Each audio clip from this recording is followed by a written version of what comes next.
everyone, my name is Carolyn. I'm a certified aromatherapist, and today I wanted to share with you guys my essential oil collection. So some of these are repeat oils, some of them are the same oils from different companies.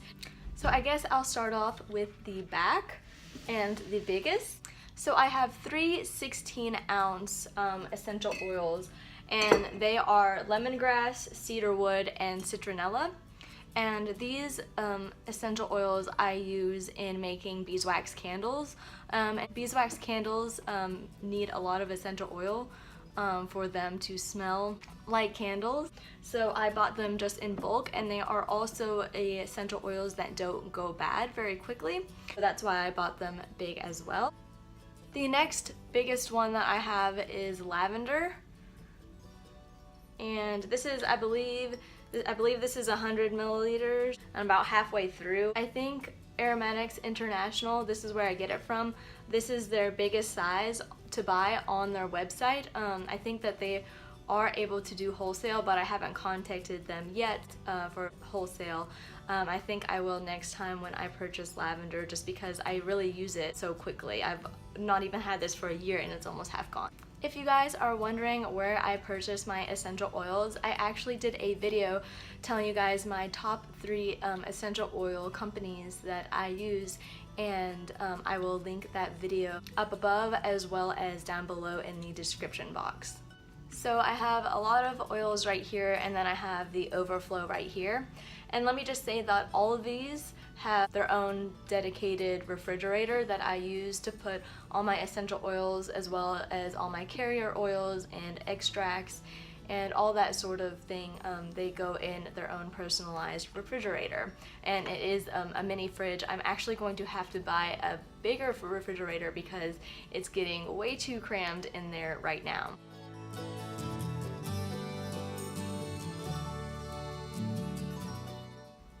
If you guys would like me to do a video on the extracts, the hydrosols, and the carrier oils that I have, then I would be more than happy to. Just let me know down in the comments.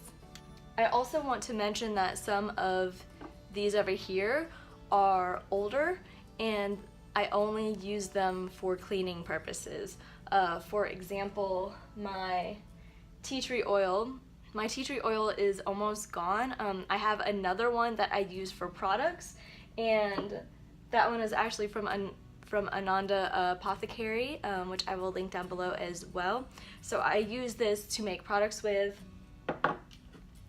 but this right here I'm actually using just as a household cleaner. I'll make my own all-purpose spray to clean counters off and that sort of thing, and I will use this as well as other products. So it's important to differentiate the oils that you're using for therapeutic purposes versus cleaning purposes. And also lemon as well. A lemon and tea tree, they go bad quickly, so you're going to want to be careful that you're checking the expiration date, and if you don't know the expiration date, to contact your supplier and ask them. There will always be a batch code on the essential oils. So for example, this one says lot number FTEO 2012. So I could contact my supplier and I'm like, hey, this is the lot. What is the COA, which is the certificate of analysis? Or like, what is the batch record? What is the GCMS, which is the gas chromatography mass spectrometry?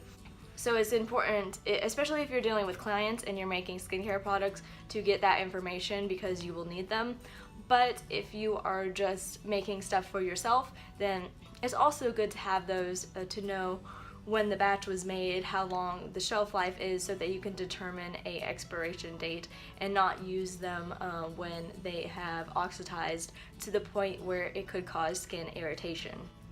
So I tend to accumulate a lot of oils that I use for my products. For example, I have 2 1-ounce orange essential oil, and I use those in my orange lip balms. And this is sweet orange and it is not phototoxic. If you want to learn more about phototoxic essential oils, I will link it up below. Why do I say up below? That doesn't make any sense. I will link it up on the top corner and down below in the description box, is what I'm trying to say. So I guess I should just go ahead and go through all the ones that I have. I guess I'll start with these. So this is actually not an essential oil. This is vanilla oil resin, and I've used this to infuse jojoba oil with vanilla. I have tea tree oil, peppermint, clove bud, Siberian fir. Then I have two from Ananda Apothecary, which is wild rosemary and the tea tree, like I explained before. The wild rosemary is 1/8 cineol chemotype, and I will link that in the top corner if you want to learn more about rosemary and the chemotypes of rosemary. Then I have clary sage and sweet marjoram. I have cedar wood, which is almost gone, but I have a 16 ounce of cedar wood. So I just need to get rid of this. Then I have another clove bud from Mountain Rose Herbs, and then a spearmint, and not peppermint, spearmint. So I kind of have these organized and I kind of don't.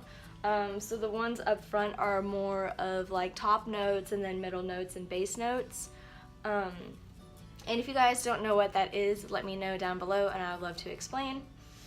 But basically, I have kind of like my resins up here, as well as some essential oils that I just don't really use hardly ever. I have the two that I don't really use are anise and tarragon, and I don't really use fennel that much either. But let's see, I have sandalwood, LMA, myrrh, opopanax, vetiver, spikenard, rosewood, patchouli, frankincense, another clove bud, another sweet marjoram. I have black pepper, balsam fir. I have two different thymes. I have a chemotype thymol and a chemotype linalool. And then I have spike lavender, which is different than regular lavender. If you want a video on that, I could give it to you if you guys are interested. Just let me know in the comments. I have Ravinstara, which I love honestly way more than eucalyptus, but they are similar. And I have laurel leaf, basil, which I love basil essential oil. It's great for headaches.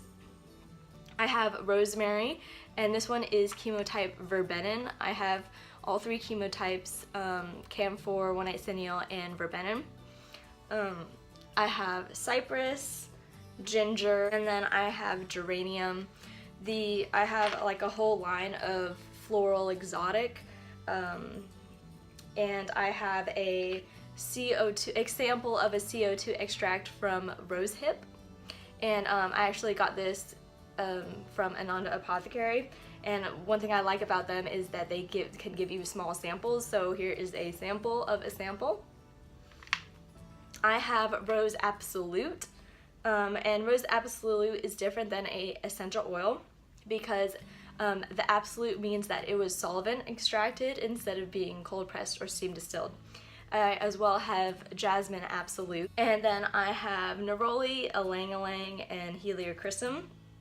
I also have Roman chamomile and German chamomile, or blue chamomile if you want to say that. I have carrot seed essential oil. I have lemongrass and melissa is lemon balm, is the common name is like lemon balm. And then I have eucalyptus, I have spearmint and peppermint, and palmarosa. And then I have these citrus oils, citrus essential oils such as bergamot, lime, lemon, that sort of thing, as well as grapefruit. The grapefruit that I have right now is the rose grapefruit, and that one's actually different. I realized that I had been purchasing the white grapefruit, but I went with the rose this time and just to try out something different.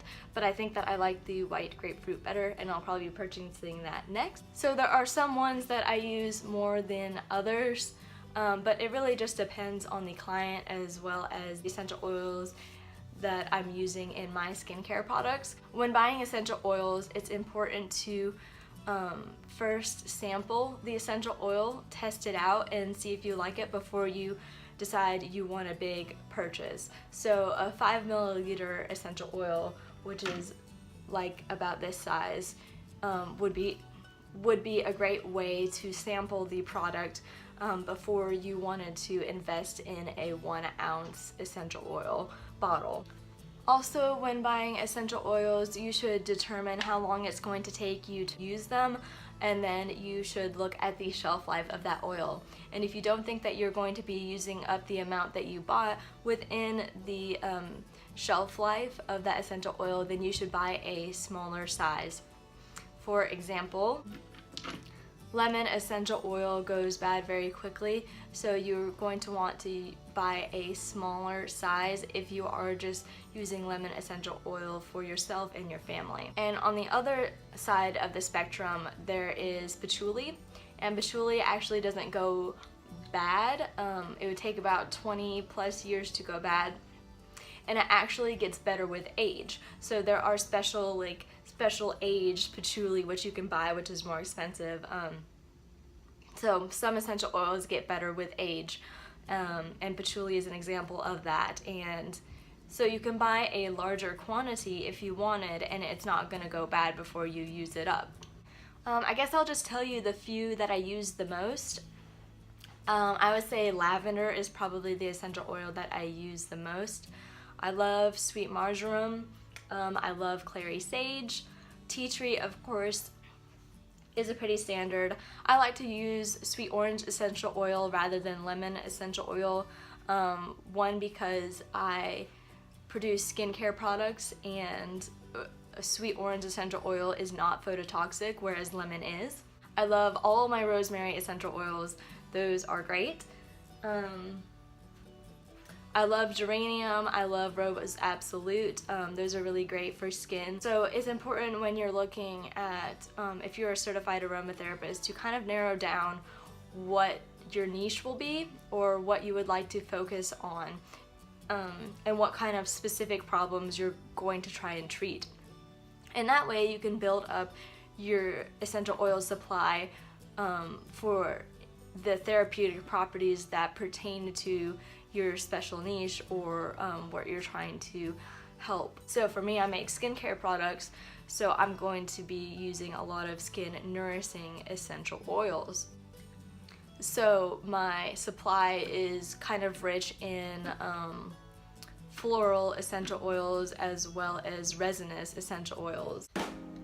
Alright guys, I hope you found this video helpful. If you liked it, then give it a thumbs up, and don't forget to subscribe. Let me know down below what kind of essential oils you have in your collection and which ones you find using the most. Alright, you guys have a wonderful day, and I hope to see you next time. Bye!